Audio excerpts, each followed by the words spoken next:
Primera Juan 5, 7, 3 son los que dan testimonio en el cielo, el Padre, el Verbo y el Espíritu Santo, y estos tres son uno.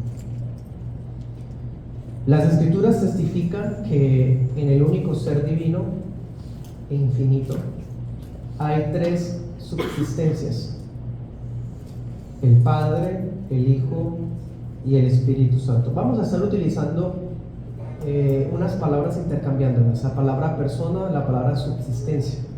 Si fuéramos más técnicos diríamos hipóstasis, y ahí pues poco a poco les iré explicando esos detalles lo humanamente posible, y bueno, que el Espíritu Santo nos ayude. Esta doctrina inconmensurable se ha denominado Trinidad, un término que, aunque no aparece textualmente en las Escrituras, sí es enseñada la doctrina como tal a lo largo de todas ellas. Y el hecho de que sea uno de los misterios más grandes del cristianismo no nos quita la responsabilidad por conocerlo. Es una gran responsabilidad para nosotros estudiarlo y sobre todo confirmarlo en la palabra, porque no hay otra forma de tener luz sobre esto. Esto no es como en las sectas se enseña, es que usted necesita una revelación para que se requiere iluminación del Espíritu, pero no es una especie de experiencia extrasensorial que nos lleva a usted a un nivel de gnosis. Básicamente es un gnosticismo los que creen de esa forma, para poder llegar a comprender este misterio, este dogma. No, vamos a tratar de ser lo más sencillos posibles. Francamente se utilizan términos complejos, algunos términos muy teológicos, pero si entendemos lo sencillo podremos entender lo complejo. Entonces por eso les invito a ser lo más atentos posibles.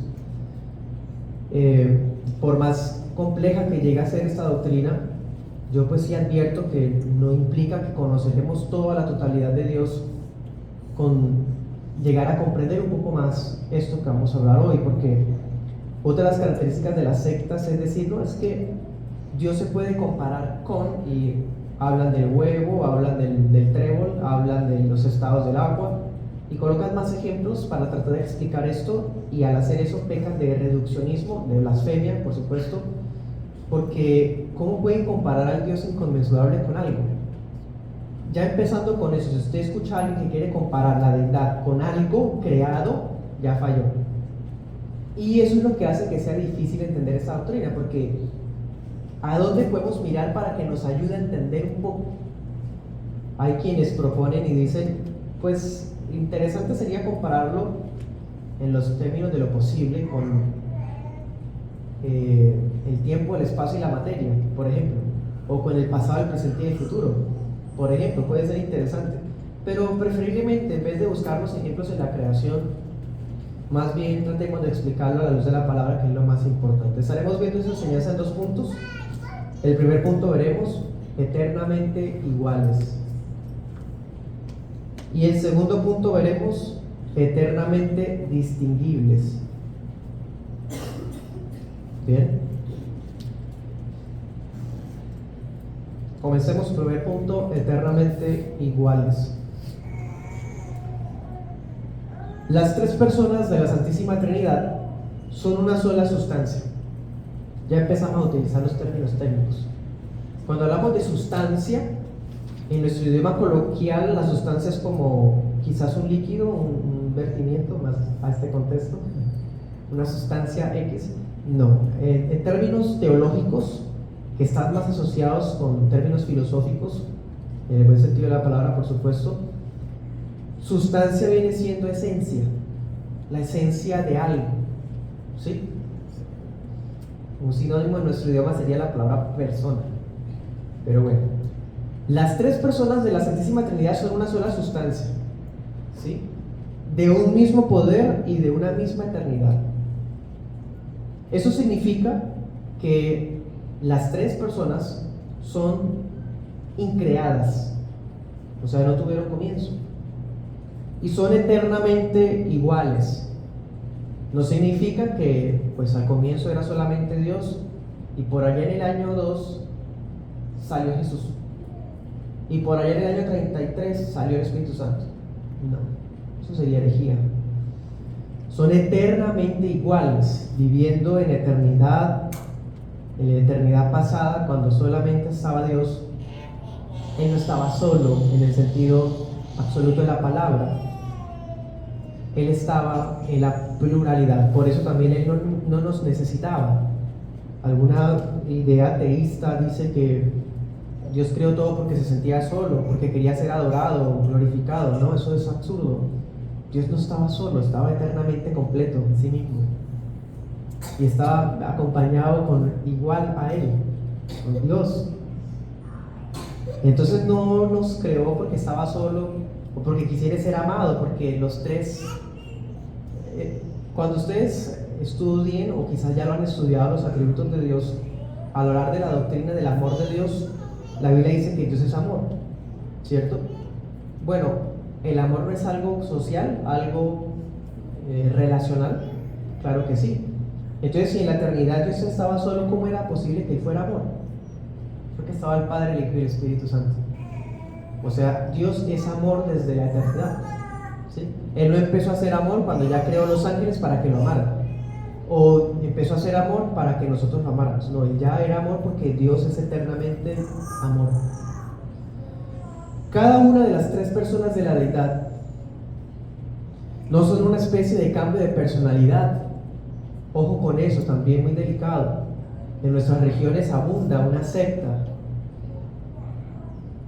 que afirma eso, como si Dios fuera uno solo y de repente cambia de máscara, o de repente cambia de modo.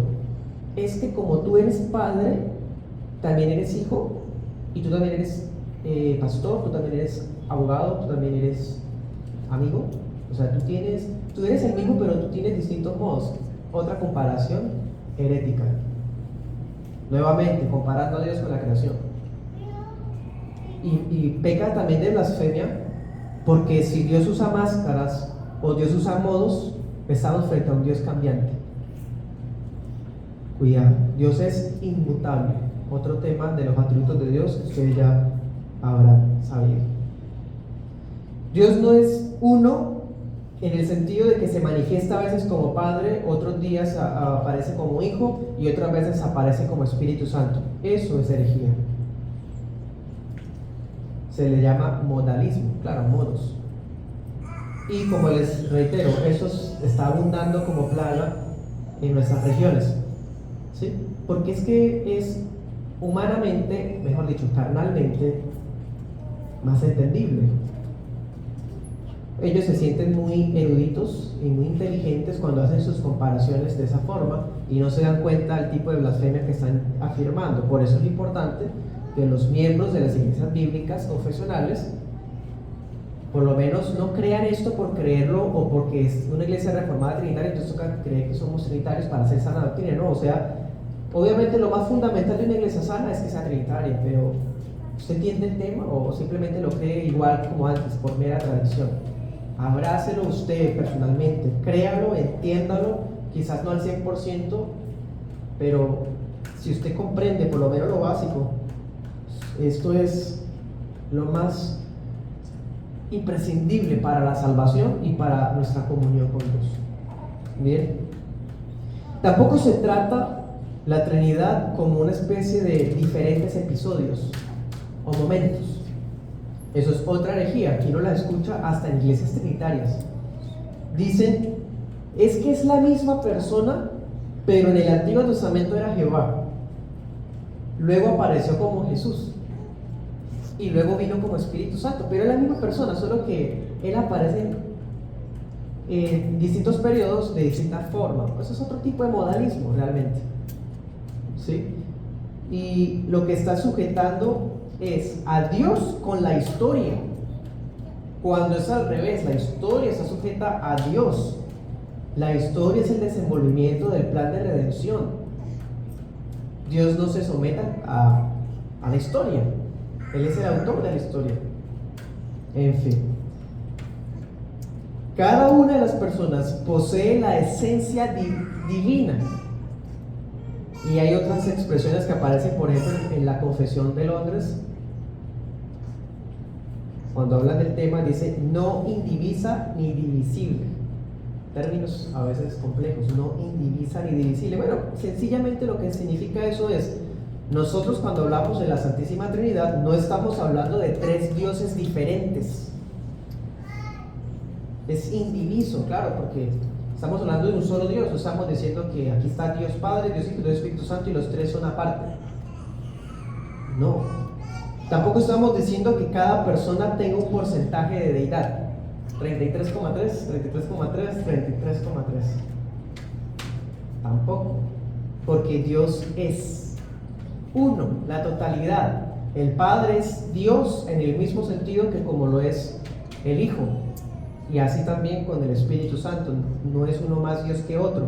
Y ahí aparecen las falacias heréticas que dicen, entonces ustedes ¿por qué le llaman primera, segunda, tercera persona? Hoy vamos a explicar un poco eso.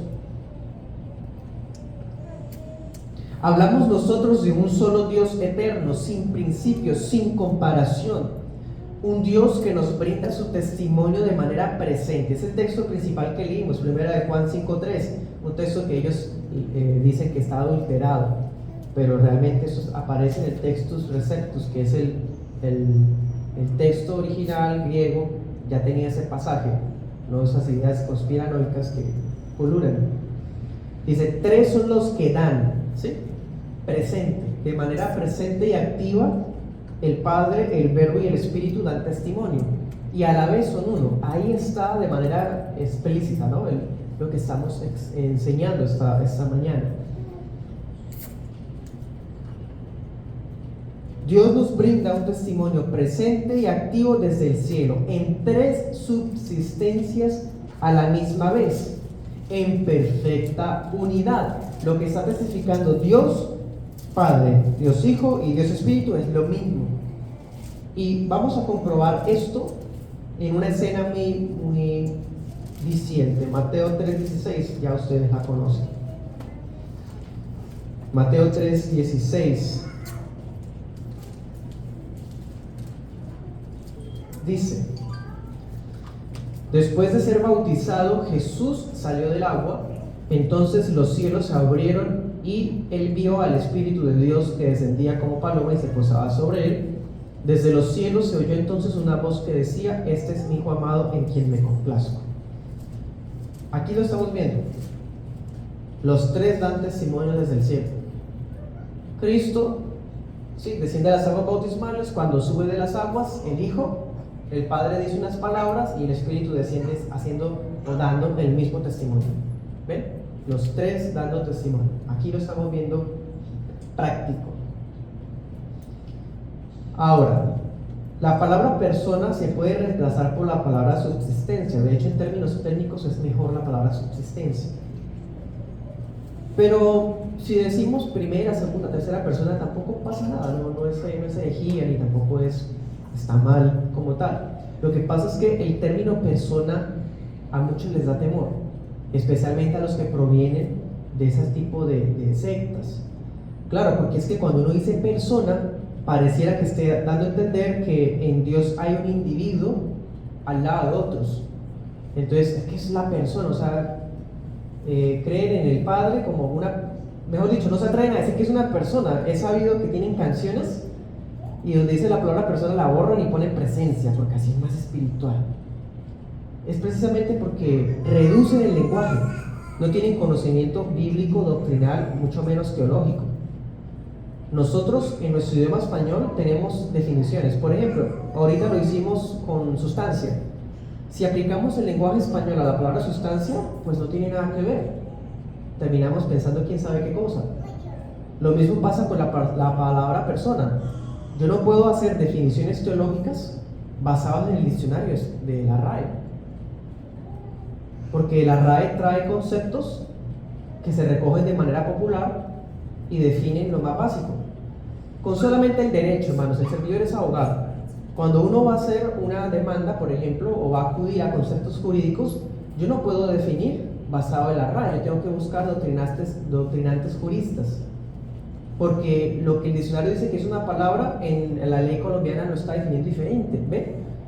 ¿Y por qué entonces en teología vamos a usar el diccionario para hacer definiciones? Es que persona es tal cosa. No, esa es la forma de hacer teología, las sectas. La palabra persona para nosotros en el idioma común es un individuo, y por eso prefieren no decirle persona a Dios o al Padre, al Hijo, al Espíritu Santo. Pero desde la perspectiva teológica, la palabra persona está bien usarla, no hay problema, porque estamos pensando en subsistencia, en la palabra hipóstasis. Por eso les decía esa palabra ahorita. La palabra hipóstasis es una palabra técnica griega que se utilizó para explicar esto. En una sustancia hay tres hipóstasis, pero es una sola sustancia, ¿sí? Solo que, pues, para hacerlo un poco más claro, se usaron términos más aterrizados a la gente: personas, un Dios, tres personas, más fácil. Pero entonces, con el cambio de lenguajes, de idiomas, entonces ya persona quedó siendo como un individuo, un sujeto, y el temor de ellos es que creemos tres dioses, entre dioses, un triteísmo, no para nada. Dios es una sola esencia inseparable, es un solo ser divino, sustancia, ¿sí? Pero que a su vez existe en tres subsistencias, hipóstasis. Dios Padre es Dios, Él es Dios en todo sentido, pero a la vez, porque está dándome testimonio desde el cielo, el Hijo, de manera activa, o sea, el Hijo es Dios en todo sentido, y así también el Espíritu Santo. Pero son una sola sustancia, de tal modo que no estamos hablando de tres individuos. Es como si implicáramos, así en términos un poco más fáciles, diría Berkhoff, que en Dios hay un yo, un tú y un él. ¿Sí? Así un poco más sencillo. Entonces, hermanos, en este punto ya es claro que hablamos de una sola esencia divina, un solo Dios verdadero. Pero estas tres subsistencias pueden y son distinguidas a lo largo de la Biblia. Y ahí está el tema de la hipóstasis. Si es una sola sustancia, ¿por qué dividirla en tres? Porque cuando usted lee la Biblia, usted va a encontrarse con las tres hipóstasis una y otra vez. El Padre, usted ve al Hijo, usted ve al Espíritu Santo, y a los tres se les habla como Dios, a los tres se les ora, a los tres actúan de manera sobrenatural, los tres hablan, ¿sí? Pero es el mismo Dios. Entonces ocurre algo que nos va a ayudar muchísimo para entender mejor esto, y es que a lo largo de la Biblia, cada una de las personas se les atribuyen propiedades personales, particulares e internas, de tal modo que usted pueda hacer un estudio bíblico, hasta con una concordancia si quiere, sobre el Padre, el Hijo y el Espíritu Santo, y usted se va a dar cuenta que hay características que son solamente de uno, hay características que son solamente de otro, y hay características que son solamente de otro. Es decir, la Biblia me habla de un solo Dios, pero distingue en las tres hipóstasis, ¿sí? En las tres personas. También, otra forma de fortalecer más esta doctrina es ver que en la Biblia no solamente me habla de las tres, una por una, me habla de las tres en conjunto. Usted puede ver en la Biblia cómo se relaciona el Padre con el Hijo, ¿o no?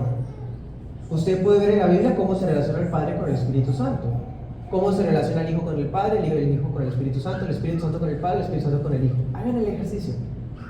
O sea, bíblicamente podemos distinguir entre las personas con propiedades de cada uno, características de cada uno, pero también podemos distinguirlas viendo cómo se relacionan entre sí. Un solo Dios, tres personas distinguibles, no diferentes. Ahí sí ya los términos harían daño. Tres personas diferentes, triteísmo, distintas o distinguibles. Mejor. Por ejemplo, el Padre no es de nadie, no es generado, no es procedente de nadie. El Padre es el que engendra al Hijo en una relación de generación. Salmo 2:7 dice: tú eres mi Hijo amado, yo te he engendrado hoy.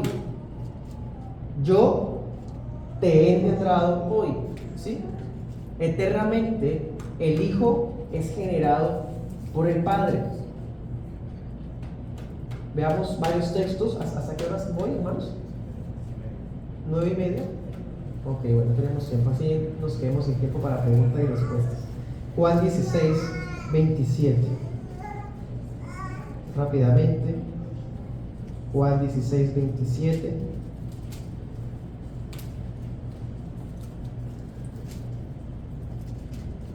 Miren esto tan explícito.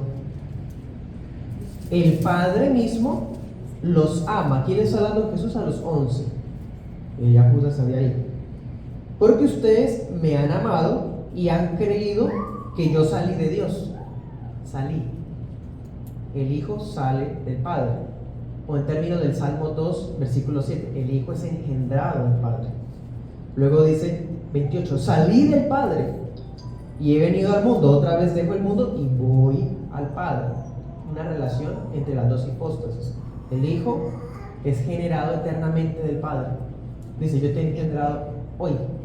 Eternamente el Hijo sale del Padre. Es más, miren Juan 14:10, que hoy lo estaremos viendo en el culto a propósito. Dice, ¿no crees que yo estoy en el Padre y que el Padre está en mí? Las palabras que yo les hablo no las hablo por mi propia cuenta, sino que el Padre que vive en mí es quien las hace, quien hace las obras. Créanme que yo estoy en el Padre y que el Padre está en mí.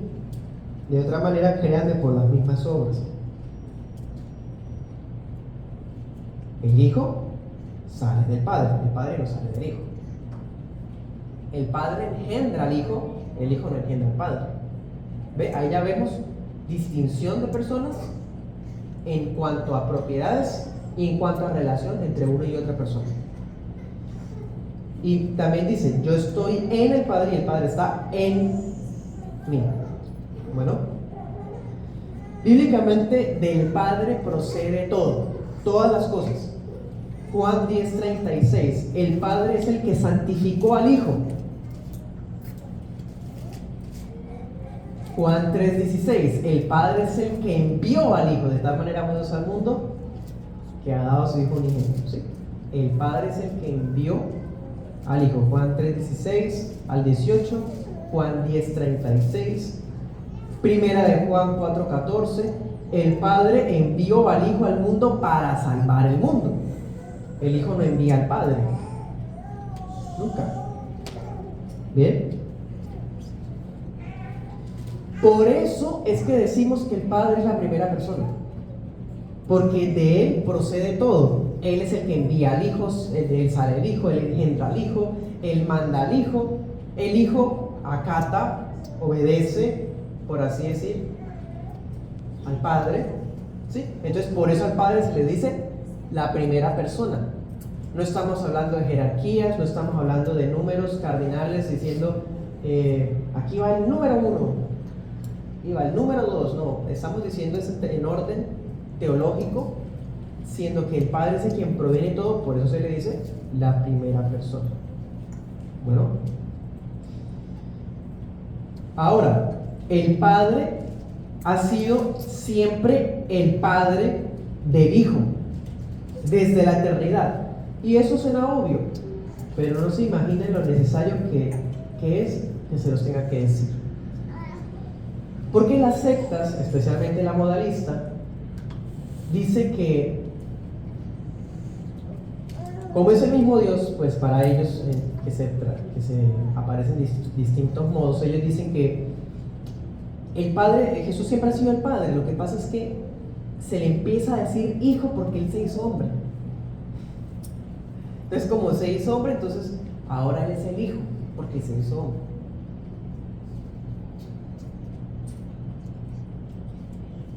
El Padre siempre ha sido el Padre del Hijo desde la eternidad. Eso significa que antes de la encarnación el Padre era el Padre. El Padre no comenzó a ser Padre cuando Jesús nació o se concibió en el vientre de la Virgen María. El Hijo siempre ha sido el Hijo, se le ha llamado así siempre. Bueno, Juan 1:1. Juan 1:1 dice: en el principio ya existía la palabra, el verbo. La palabra estaba con Dios y Dios mismo era la palabra. O sea, este hijo es Dios. Este hijo estaba con Dios y este hijo estaba en el principio con Dios, en Dios. ¿Sí? O sea que no estamos hablando en términos de encarnación. Es que él se hizo hijo, él se convirtió en el hijo porque se hizo hombre. No, él ya era el hijo porque yo te engendraba hoy. Yo salí de Dios, decía Juan, ¿se acuerdan? Eso ocurre ¿en dónde? En la eternidad. Siempre. A él se le llama padre a la primera persona porque es el mejor concepto para definirlo. Y hijo, porque pues proviene del padre. Bien. Proverbios 8:22 al 31 dice: el hijo estaba con el padre ya de antiguo, antes de sus obras, antes de cualquier creación, de cualquier criatura, ya estaba el hijo. Y esto sirve para atacar otra herejía que también es popular, el arrianismo, que es la doctrina que creen los testigos en Jehová. Ellos creen que Jesús salió de Dios, por lo tanto es inferior a Dios, como una especie de Dios con D minúscula. ¿Tienen tanto miedo de pensar que son dos dioses o de adorar a Jesús y no ser idólatras, que prefieren colocar al Padre y bajar al Hijo de grado? Eso es herejía, porque en el principio era el verbo era Dios. No solamente estaba con Dios, era Dios. ¿Bien? Además, antes de sus obras, Proverbios 8:22 al 31, antes de sus obras, ¿qué significa? Que el Hijo no es otra obra de Dios, no es una creación de Dios, son de la misma sustancia, lo que decíamos ahorita, la misma sustancia de la deidad. De ahí viene Cristo. Cristo no es una criatura como un querubín, un arcángel, un ser humano, porque es Dios, viene de Dios. Por eso se le dice Dios de Dios, luz de luz.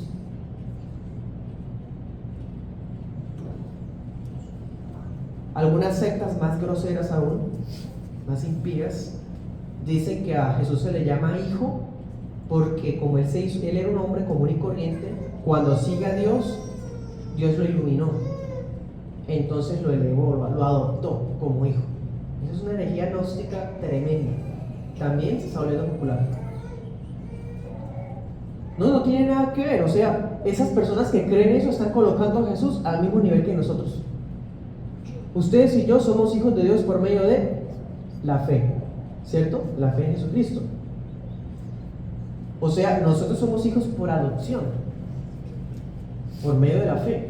Pero Jesús no es hijo por adopción. Jesús es hijo de la misma sustancia. Jesús es hijo por generación, no por adopción.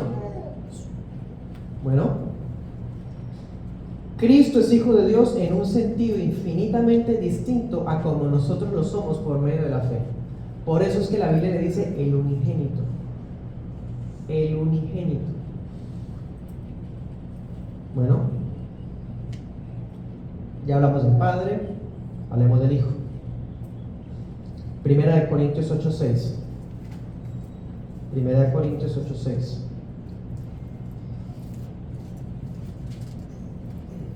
Dice, y aquí está explícito el tema trinitario desde antaño. Para nosotros hay un solo Dios, el Padre, de quien proceden todas las cosas. Lo que les he estado diciendo, escrito está. Bueno, y a quien nosotros pertenecemos. Y luego dice, y un solo Señor. Ese y es distintivo. Jesucristo dice, por medio de quien existen todas las cosas, incluso nosotros mismos. Entonces, el Hijo fue el medio por el cual el Padre creó todas las cosas. El Hijo es el medio por el cual ustedes y yo podemos conocer a Dios. Leamos otra vez Juan 1. Vamos para Juan 1. Leamos el verso 2 Dice, en el principio la palabra estaba con Dios. Por la palabra fueron hechas todas las cosas. Sin la palabra nada fue hecho de lo que ha sido hecho. Cristo es el verbo, la palabra de Dios. Cristo no es una criatura, al contrario, todas las criaturas existen por medio de Cristo. Dios crea todo cuando dijo Dios, sea la luz, reúnanse las aguas, hagamos al hombre. Con la palabra. ¿Quién es la palabra? Cristo. ¿Quién creó todas las cosas? Dios Hijo. El Padre por medio del Hijo. Bueno, leamos el verso 14, allá mismo. Dice, la palabra se hizo carne. Dios Padre no se hizo carne. Le pregunta uno a una persona de estas sectas y ellos dicen, ¿qué es Jesús? Es Dios manifestado en carne. ¿Sí? Sí, Dios manifestado en carne, Dios Hijo manifestado en carne. El Padre nadie lo ha visto jamás. Bueno, el Padre no se encarnó. ¿Quién fue el que se encarnó? El Verbo. El Verbo, escrito está, Juan 1:14, el Verbo se hizo carne y habitó entre nosotros y vimos su gloria, la gloria que corresponde al unigénito del Padre, en plenitud de gracia y de verdad. El unigénito que es generado, eternamente engendrado por el Padre, fue el que se hizo hombre.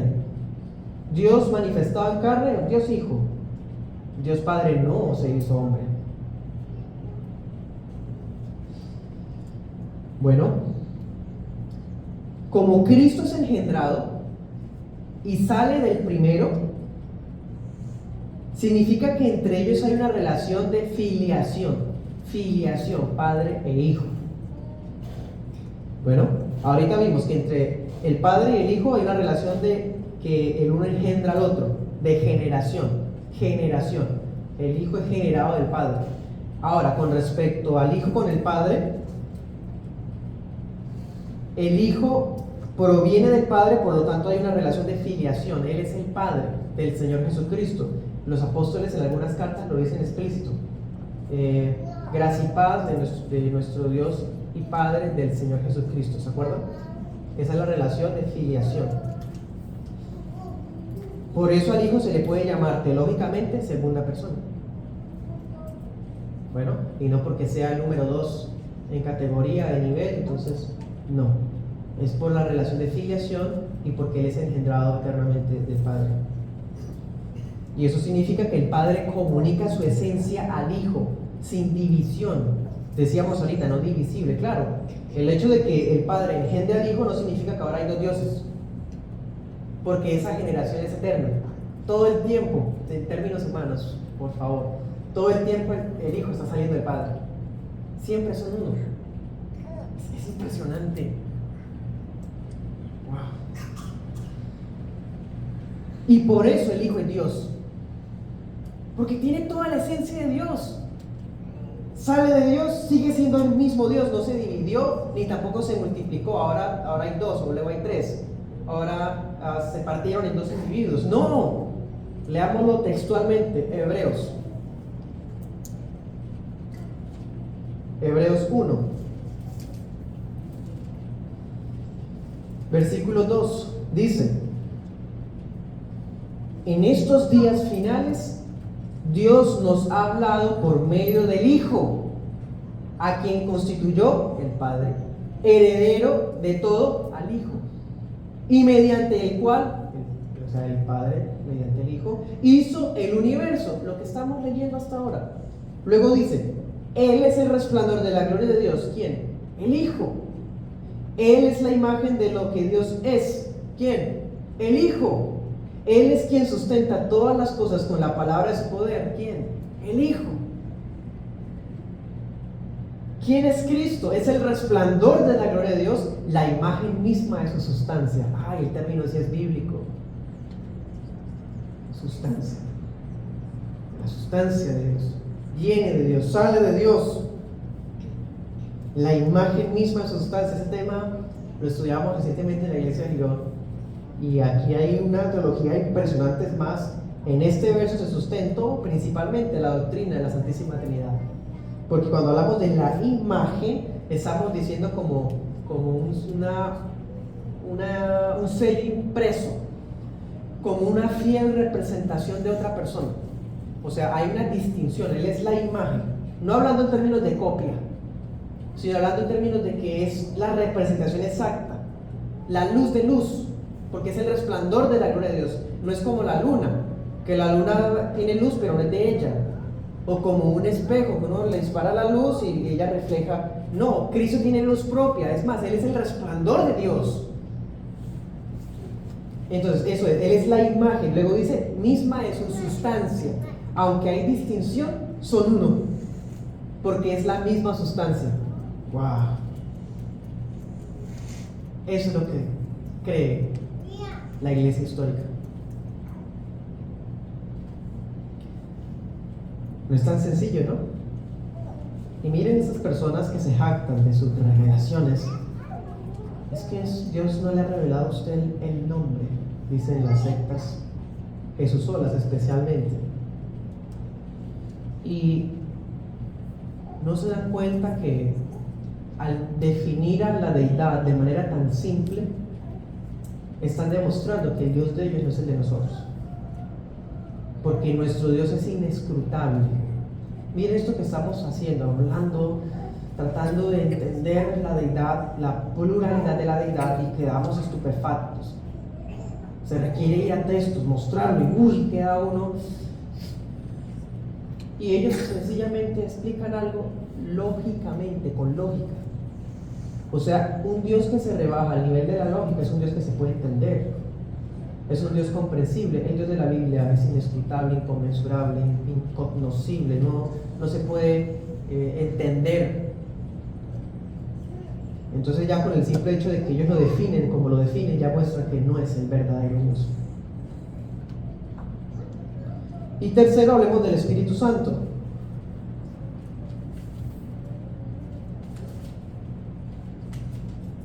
Bueno, olvidé señalarles que esto ya era la parte eternamente distinguible, es el segundo punto, pero bueno, ya se habrán dado cuenta.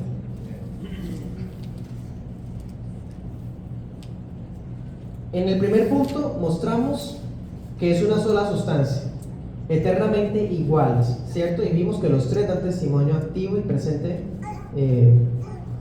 a la misma vez. Bueno, explicamos por qué no está mal decir persona. Explicamos que la palabra persona proviene del concepto hipóstasis del griego y que da a entender que es una subsistencia que está en una sola esencia, ¿sí? O hipóstasis. Bueno, por eso les decía de estar muy concentrados y mejor dicho, Señor nos ayude. Y en el segundo punto vimos eternamente indistinguibles, vimos cómo se diferencia uno de otro, cómo se distingue uno de otro, y a la vez cómo se relaciona uno con otro, lo cual fortalece la doctrina de la Trinidad. Y ya vimos al Padre, al Hijo, y ahora veamos sobre el Espíritu Santo. El Espíritu Santo es exhalado tanto del Padre como del Hijo. O sea que el Espíritu Santo tiene una relación de procesión. Procesión en el sentido de que procede de. ¿Sí? Procesión. Claro, el Espíritu Santo, ¿quién lo envía? El Padre. El Espíritu de Jehová vino sobre. ¿Se acuerdan? Jesús sopló sobre ellos, dijo, reciban Espíritu. Evangelio de Juan, capítulo 21. ¿Sí? ¿Quién envió al Espíritu Santo? El Hijo. ¿Quién envía al Espíritu Santo entonces? El Padre y el Hijo.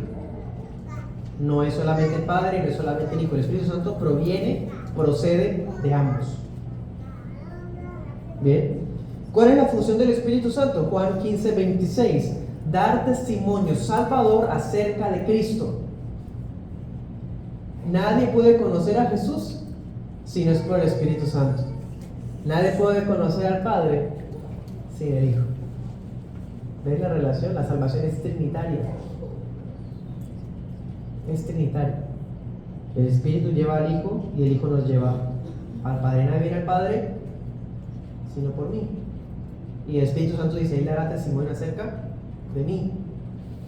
Bueno, no da testimonio de otras cosas, profetas, apóstoles y un montón de cosas por ahí.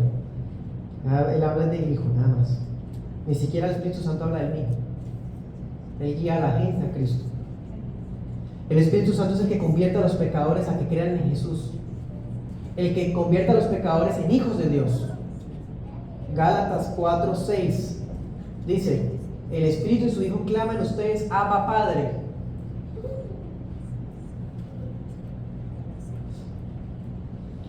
Así que, así como el Hijo proviene del Padre y tiene la misma sustancia, entonces, ya que el Espíritu es exhalado tanto del Padre como del Hijo, entonces el Espíritu Santo también tiene la misma sustancia. ¿Bien? El Espíritu Santo recibe la esencia divina porque procede de Dios Padre y porque procede de Dios Hijo. Por eso se le puede decir tercera persona. Bueno, y no porque es el menos poderoso o porque es el número 3 de jerarquía, no, porque pues teológicamente tiene sentido que lo expresemos de esa manera. Es más, algunas veces, por ejemplo en Juan 15:26, se le describe como si fuera el Espíritu del Padre. Y en otros textos como Romanos 8:9 se le describe como el Espíritu de Cristo. Y no hay problema. No es que ahora hayan dos espíritus. Es porque el Espíritu Santo es enviado, exhalado o procedente tanto del Padre como del Hijo. Bien. Esto es lo más fundamental del cristianismo. Esa doctrina es el fundamento, y con eso termino, de nuestra comunión con Dios. Si tenemos una relación con Dios, sea que no hayamos comprendido a completitud esto que hemos compartido, de todas formas la Trinidad obró en nosotros de tal modo que tenemos hoy comunión con Dios, podemos ser hijos de Dios, porque los tres han obrado en unidad. La Santísima Trinidad es la doctrina de la dependencia del consuelo de nosotros. Nuestra meta final es Dios Padre, pero no hay acceso a Él si no es por medio del Hijo. ¿Y qué sería de nosotros sin el Espíritu Santo? Él es el que nos lleva a los pies de Cristo, quien a su vez es el único camino al Padre. Así que la salvación es una obra netamente trinitaria. Fuera de esto no hay salvación. Alguien que no profesa esto no es hermano, no es hijo de Dios, no ha sido perdonado de sus pecados.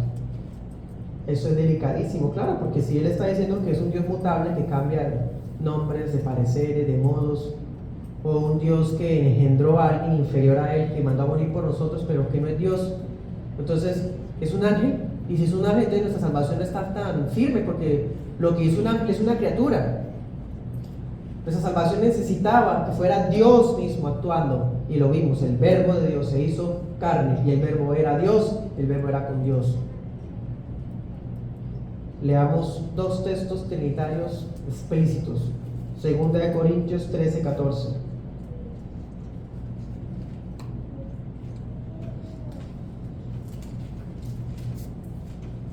Dice: que la gracia del Señor Jesucristo, el amor de Dios y la comunión del Espíritu Santo sean con todos ustedes.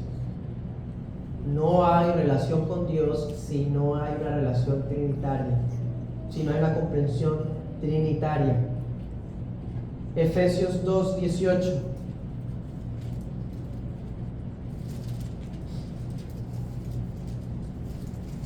Por medio de Cristo, unos y otros tenemos acceso al Padre en un mismo espíritu. Es que la Trinidad no aparece en la Biblia. Pobre alma. ¿Les parece que no aparece en la Biblia? Está llena la escritura del testimonio trinitario. Incluso la señal pública de nuestra fe, de nuestro discipulado, está marcado por la Santísima Trinidad, porque dice que vayamos, hagamos discípulos, enseñándoles y bautizándolos en el nombre del Padre, del Hijo y del Espíritu Santo. Entonces ahora el decir es el típicas ideas conspiranoicas. Creen más en conspiraciones que en lo que se ha legado históricamente. ese versículo fue modificado, fue cambiado. ¿Y por qué sabe? No, es que yo vi en un video de YouTube. Okay. Es patético. No tienen fundamentos teológicos, académicos, filosóficos, ni nada en ningún sentido. Y se jactan de revelaciones. ¿Se dan cuenta lo superficial que es ese lenguaje? Cualquiera dice que se le revela algo. ¿Y quién le va a decir que no? ¿Quién? La palabra. Y aquellos que abrazan la palabra pueden afrontar, enfrentar y refutar a ese tipo de falsos maestros. Y última conclusión, la doctrina de la Trinidad nos recuerda cuán alto e inescrutable es Dios, que no podemos haber entendido, conocido o sostenido esta doctrina sobre la base de la experiencia. ¿Quién ha experimentado la Trinidad? ¿O con qué la podemos comparar? No se puede. O sea, no es algo que se pueda conocer sobre la base de la creación, de la contemplación, de la experiencia, del sentir, de que me reveló en el corazón, de que Dios me mostró, me habló. Así no se puede conocer la deidad de Dios. Llega a nosotros mediante revelación especial de las Escrituras, desde el Antiguo Testamento hasta el Nuevo. Con ella aprendemos a distinguir entre cada una de las subsistencias de la deidad, mientras a la vez afirmamos su unidad. Una sustancia, una esencia, tres personas, tres hipóstasis. Términos técnicos, términos más, términos menos. Si abrazamos esto, somos hijos de Dios. Somos una iglesia verdaderamente bíblica, sana, confesional, histórica. Que todo esto no sea recibido como mero tecnicismo teológico. Es que esas palabras, es que son muy difíciles, todas las palabras me confunden. No, hermano, la idea no es confundir. La idea es brindar herramientas que no nos inventamos nosotros, ni el pastor Felipe, ni el servidor. Esto tampoco se inventó en el siglo que con Constantino, que tal cosa. No, hermano, se va más atrás. Lo acabamos de ver en la Escritura, no hemos citado nada. No hemos citado el credo de los apóstoles, el credo de Atanasio y los demás credos que confirman que la iglesia histórica siempre creyó lo mismo. No hemos citado nada de eso, y pudiéramos, pero no, porque creemos solo la Escritura.